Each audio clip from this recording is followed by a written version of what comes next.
रथ का पहिया जमीन में धंस गया। हे पार्थ, धनुष उठा, तू अभी कर वार। अभी वार कैसे करूं हे केशव, उनके हाथों में नहीं है हथियार।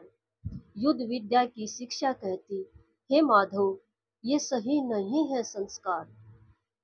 द्रौपदी का चीर हरण हुआ, अभिमन्यु की हत्या में वो भी थे साथ। उन पलों को याद करो हे अर्जुन, वो भी अपराधी होता जो अपराधी का देता साथ। जीजे लोहान चैनल पर मैं आपका स्वागत करती हूँ। जब युद्ध भूमि में कर्ण का पहिया जमीन में धंस गया था, तो स्वयं श्री कृष्ण भगवान ने अर्जुन से कहा था कि अर्जुन, धनुष उठा और तू अभी वार कर। अर्जुन ने जो युद्ध शिक्षा पढ़ी थी, विद्या ग्रहण की थी, उसके अकॉर्डिंग अर्जुन को ये सही नहीं लगा। अर्जुन ने कहा, हे माधव, उनके हाथों में हथियार नहीं है और इस तरह से वार करना संस्कारों के खिलाफ है। तो श्री कृष्ण ने कहा कि द्रौपदी का जब चीर हरण हुआ, एक इंसान गलत कर रहा था, लेकिन वहां बैठे सब सहन क्यों कर रहे थे? ये भी वहीं पर था। ये कह सकता था ये गलत है, लेकिन इसने गलत का साथ भी दिया और इसने कुछ अपशब्द भी बोले। और दूसरी बात, हे अर्जुन, अभिमन्यु को 7 महारथियों ने मिलकर मारा, उनकी हत्या की, और उनमें ये कर्ण भी शामिल था। ये जो संवाद है, ये जो वार्तालाप है, जो श्रीमद् भगवत गीता से मैंने लिया, ये एक बहुत बड़ी सीख है हमारे लिए। संस्कारों में रहना, संस्कारों के अकॉर्डिंग जीवन यापन करना एक बहुत बढ़िया रेमेडी है जीवन यापन करने की। लेकिन जब हद से ज्यादा हो जाए, और हद से ज्यादा होने ही नहीं देना चाहिए, ये सीख हमारी यही सिखा रही है कि हद से ज्यादा मत होने दो। क्योंकि जब बहुत ज्यादा हो जाता है, फिर आवाज उठानी पड़ती है, फिर अपना पक्ष लेना पड़ता है। तो पहले ही क्यों ना। ये जो मैंने उदाहरण आपको दिया, ये एक इतिहास का उदाहरण है। मैं आपको एक रियल उदाहरण बताने जा रही हूँ, बिल्कुल एक सच्ची घटना। ये एक मेरी फ्रेंड की स्टोरी है, उन्होंने मुझे बताई। वो उसका जन्म जिस घर में हुआ, यानी उसकी जो माता जी हैं, वो बहुत ही संस्कारी हैं। हमेशा ही उन्होंने अपनी बेटी को अच्छे संस्कार दिए।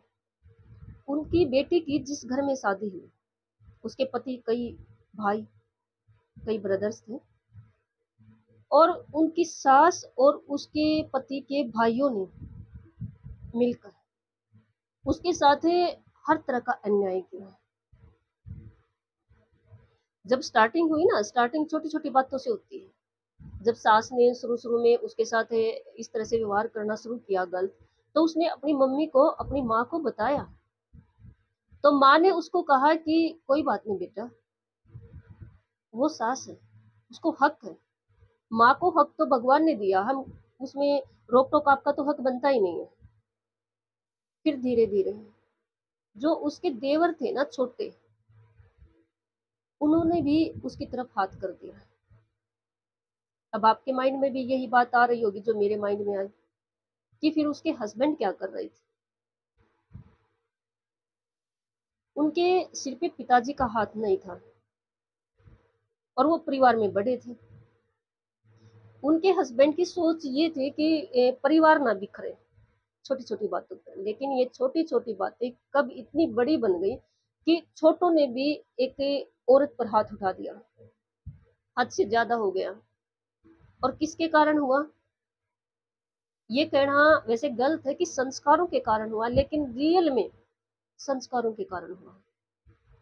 जब छोटी छोटी बातें उसके साथ घटित होना शुरू हुई, तभी जब उसने अपनी माँ को बताया, तभी अगर एक्शन ले लिया जाता, अगर इस बात को थोड़ा सा, क्यों, अगर सामने वाला रेस्पेक्ट नहीं कर रहा तो मत करो उसकी रेस्पेक्ट, चाहे कोई भी है। अगर थोड़ा बहुत बड़ा है परिवार का तो बस इतना ही करो ना कि जुबान से उसका अपमान मत करो, लेकिन अपना गलत मत होने दो।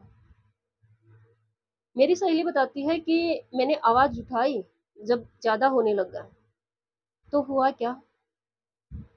कहती है मेरे पति ने भी मेरे मुझ पर हाथ उठा दिया उनके सामने, और जिसमें वो जानते थे कि मैं गलत नहीं हूँ। ये भी वो कहती है कि उसके पति मानते थे कि वो गलत नहीं है, लेकिन क्या सिर्फ एक घर बचाने के चक्कर में, क्या सिर्फ एक ये सामने माँ है इस चक्कर में, या दुनिया को मतलब सही साबित करना, ये सही नहीं था। और बात यही खत्म नहीं होती है, क्योंकि ये मेरा टॉपिक नहीं है। टॉपिक जो मेरा है वो सुनो आप। वो माँ जो उस लड़की को हमेशा ये कहती थी कि बेटा कोई बात नहीं, घर के बड़े बड़े होते हैं, पति है कोई बात नहीं, हाथ उठा दिया कोई बात नहीं। लेकिन जब छोटों ने भी, देवर छोटे बड़े सब उस पर हाथ उठाने लग गए, हद तो तब हो गई ना। और छोटी छोटी बातों में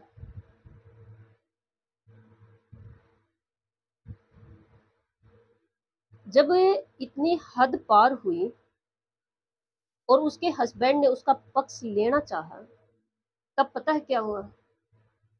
उसके हस्बैंड को प्रॉपर्टी का कोई भी हिस्सा ना देकर, सिर्फ एक छोटा सा प्लाट दिखाकर जिस पर छत नहीं थी, उसके हस्बैंड को वहां से निकाल दिया।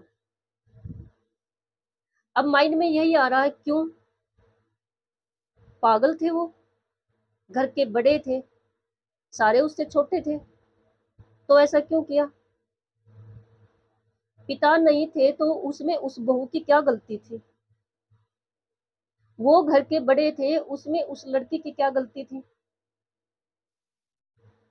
लड़की ने अपने संस्कार निभाए जो माँ ने सिखाए, कि सास की हर बात सहन कर ली, ठीक है। लेकिन जब छोटों ने भी बकवास शुरू किया, यानी दुर्व्यवहार शुरू किया, फिर और पति ने, ठीक है, अपने संस्कार निभाए, घर के बड़े थे, पापा नहीं थे, चलो अभी छोटे हैं, सहन किया, तो फिर क्या हुआ उसके साथ? ये जो एग्जाम्पल मैंने महाभारत का इतिहास से उठाया है ना, ये वो बात शो कर रहा है कि अपने साथ इतना भी गलत मत होने दो कि बहुत ज्यादा गलत हो जाए और फिर आवाज उठाओ, फिर क्या फायदा है? द्रौपदी का जब चीर हरण हो रहा था ना, अगर तभी वहां पर भाड़ में जाए भाई, ये वादे और ये वचन वगैरह, प्रतिज्ञा वगैरह, भाड़ में जाए ये गेम वगैरह, संकल्प वचन होना चाहिए। ये किस्सा हमें यही सिखा रहा है। निभा वचन दिया है, निभाइए। अगर सामने वाला भी सही है उसके साथ, अगर सामने वाला अपनी बातों पे नहीं टिकता है, गलत व्यवहार कर रहा, तो भाड़ में जाए ऐसे वचन प्रतिज्ञा। और जो स्टोरी, जो किस्सा मैं उस लड़की का बता रही हूँ ना, फिर लास्ट में पता है क्या हुआ? वही माँ जिसने इतने संस्कार दिए थे अपनी बेटी को, जब हद हो गई ना, और उसके पति को और उसको इस तरह से बाहर कर दिया, और फिर भी बात खत्म नहीं हुई। उन्होंने अगर मेहनत करके, कह रही है कि हमने मेहनत करके चलो अपना गुजारा बसर करना शुरू किया, तो वहां बात खत्म नहीं होती है। कहीं ना कहीं जहां भी चांस मिलता है, बाहर अंदर जहां भी, उसको मतलब भी परेशान करना। फिर वही माँ, मैंने 3 बार उठा ली वैसे ये बात है, लेकिन बीच में फिर कुछ और बताने लग जाती हूँ। वही माँ जिसने ये संस्कार दिए, वही माँ अपनी बेटी को ये संस्कार देती है कि तू बोल, तू इनके खिलाफ बोल, और तू अपनी लड़ाई लड़, और मैं हूँ सपोर्ट के लिए तेरे साथ। और ये उसने कहा नहीं, जरूर पड़ने पर वह अपनी बेटी के पास भी आ जाती थी, जब जब भी जरूरत पड़ी। तो क्या जोर था उसकी माँ के पास कि वो इतने इंसानों को क्या वो हरा सकती थी? नहीं, एक्सपोर्ट होता है। जिसको इंसान ज्यादा मानता है ना, जब वो सपोर्ट मिल जाए, फिर आगे तो वो अपने आप खींच देता है सारी बातें।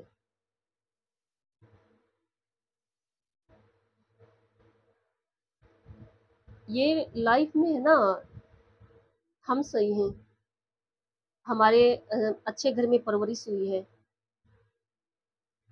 अच्छे संस्कार दिए गए हैं, लेकिन कई बार हमसे ऐसे इंसान टकरा जाते हैं जो ना तो उन संस्कारों की परिभाषा समझते हैं, ना उनको पता संस्कार क्या होते हैं। उनको पता होता है सिर्फ एक, तो कहते नहीं, जिसकी लाठी उसकी भैंस, ये कहावत है हरियाणा की, बहुत पुरानी। इसका मतलब यही है कि जिसका जोर है, वो उसी के हक में, उसी के पक्ष में है सब कुछ। तो ऐसे इंसान जब लाइफ में टकराते हैं ना, तो बोलना पड़ेगा, फिर बोलना पड़ेगा, फिर अपना पक्ष लेना पड़ेगा। तो सॉल्यूशन क्या होना चाहिए कि अच्छी बात है, अपने संस्कारों में जीना, अपने संस्कारों में रहना बहुत अच्छी बात है, लेकिन परख करना ना भूलें। लड़कियों के लिए तो यही है कि शादी होती है ना, तो शांत रहकर, चुप रहकर उनको परखें, और अगर वो संस्कारों के लायक नहीं है, ठीक है, तो इतना इतना सहन ना करें कि फिर पानी सिर से ऊपर हो जाए। उनका अपमान करने में ये नहीं करें कि उनके इंसल्ट करना शुरू कर दो, विश्वास है, बड़े हैं घर में, लेकिन इतना मौका भी ना दें कि छोटे हाथ उठा दें। ये लड़कियां अगर मुझे सुन रही हैं, शादी के बाद अपने ससुराल वालों को परखें, शांत रहकर, इज्जत के लायक हैं तो उनको पूरा सम्मान दीजिए, पूरा पूरा हक बनता है। लेकिन अगर उनका नेचर संस्कारों के, इज्जत के, रेस्पेक्ट के लायक नहीं है, तो ज्यादा टाइम खराब ना करें। मैं ये नहीं कह रही हूँ कि वहां से अपना तलाक वगैरह ले लें, अलग हो जाएं। अगर आपको, आपका पति ठीक है, उसमें गिरा हुआ सिचुएशन में, तो निकाल लीजिए उनसे, उनको वहां से। वो नहीं निकल रहे हैं तो जबरदस्ती निकाल लीजिए, लेकिन ये बात ध्यान रखिए कि अगर सामने जहाँ आपकी शादी हुई है वो सही है, तो फिर ये मत कीजिए, फिर ये गलत होगा, सिर्फ अपना फायदा देख देख कर कि मैं और मेरा पति, हम मतलब छोटा परिवार, सुखी परिवार, ये फिर गलत होगा। लेकिन अगर जहाँ आपकी शादी हुई है वो इंसान ही सही नहीं है, देखो, मैंने जो उस लड़की का एग्जाम्पल दिया है, जब छोटे भी हाथ उठा देते हैं, जैसे उनकी बड़ी भाभी होगी, माँ के बराबर होगी ना वो, लेकिन इस तरह से वो छोटी छोटी बातों पे हाथ उठा रहे हैं, जबकि उनका वो बता, जिस हिसाब से वो बता रही है ना, तो छोटों का तो कोई रोल था ही नहीं। लेकिन अगर इतनी नासमझी परिवार में थी, तो ये बात पहले ही परख लेनी चाहिए थी, फिर माँ को भी वो ना करना पड़ता। लेकिन गलती देखी तो माँ की भी नहीं थी, उस बेटी की भी नहीं थी। समझ रखें स्टार्ट से, नोट करें, सामने वाला रेस्पेक्ट के लायक है तो रेस्पेक्ट दे, रेस्पेक्ट के लायक नहीं है तो सच में बिल्कुल ना दें, क्योंकि यहाँ अपनी इंसल्ट करवाने वाली बात हो जाएगी। मैं ये नहीं करी इंसल्ट करी, रेस्पेक्ट के लायक ना है तो वहाँ जरूरत नहीं है ना रेस्पेक्ट फेंकने की, आओ मेरे पास मैं आपको रेस्पेक्ट दूं। इतनी फालतू रेस्पेक्ट ना रखें, ठीक है। और जो ये एग्जाम्पल है महाभारत का, इतिहास का, ये एक सिर्फ एक लड़की पे आधारित नहीं है, ये तो मैंने उस लड़की का जो एग्जाम्पल आपको दिया, इस उस पे बता रही हूँ। ये हर इंसान के लिए है, सामने इंसान कैसा फेस करते हैं हम, उसके लिए है। कभी आपके साथ कोई बुरा व्यवहार कर रहा है, तो वहां पर अपने संस्कारों के महारथी ना बने, वहाँ पर संस्कारों की मूर्ति ना बने। वहाँ पर बिल्कुल उसी लहजे में जवाब दीजिए जिस लहजे में सामने वाला व्यवहार कर रहा है। और अगर ऐसा नहीं किया तो फिर वो उस लड़की की स्टोरी बताइए ना, सब कुछ सिर पे बैठ जाएगा, छोटे से लेके बड़े तक बहुत ज्यादा हो जाएगा, फिर बोलना पड़ेगा। अपने माइंड में परख रखें, समझ रखें। सामने वाला रेस्पेक्ट के लायक है तो रेस्पेक्ट दीजिए, अन्यथा उसकी इंसल्ट भी ना करें, लेकिन उनसे दूर हो जाइए। सच में जितना जल्दी हो सके, अगर माइंड में पूरी तरह से ये क्लैरिटी आ जाती है, श्योर हो जाते हो कि जहां पर आप हो, जो इंसान आपके पास हैं, आपके साथ हैं, आपकी फैमिली का हिस्सा हैं, आपके रिश्तेदार हैं, आपके फ्रेंड सर्कल में हैं, अगर वो रेस्पेक्ट संस्कारों की भाषा नहीं समझते हैं तो इंसल्ट और झगड़ा करने की जरूरत नहीं है, बस उनसे दूर हो जाइए। मैं कोई भी वीडियो बनाती हूँ, उसके पीछे इतिहास का कोई एग्जाम्पल उठाना या रियल घटना उठाना, एम बस एक यही होता है कि सिर्फ पढ़ने से, नॉलेज लेने से हम कुछ नहीं कर सकते। उस नॉलेज को जब तक प्रैक्टिकली रूप से हम अपने जीवन में नहीं उतारेंगे, उनको नहीं परखेंगे, उनको नहीं समझेंगे, तब तक कोई फायदा नहीं है। चाहे हम आसपास कितनी ही एग्जाम्पल देखकर सीख लें, चाहे हम कितनी ही पढ़ाई करके सीख लें, कोई फायदा नहीं होगा। उस लड़की के साथ ऐसा ही हुआ, अच्छे संस्कार दिए, अच्छी पढ़ाई दी, अच्छी परवरिश की, हुआ क्या, यूज करते समय सिर्फ है संस्कारों की और रेस्पेक्ट की भाषा में बात की। हमेशा अपने माइंड में ये रखें कि सामने अगर इस भाषा को समझने वाला है तो ठीक है, नहीं तो वहां से दूर हो जाइए।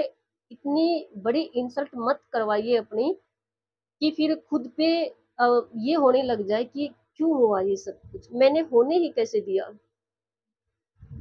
बाद में ये रियलाइजेशन आना माइंड में कि मैंने होने ही कैसे दिया इतना सब कुछ।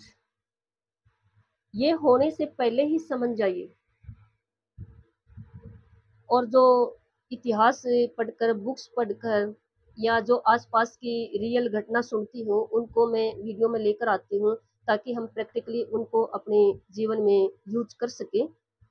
तो अगर आपको वीडियो पसंद आती है तो लाइक और सब्सक्राइब भी कर दिया करो, कमेंट भी कर दिया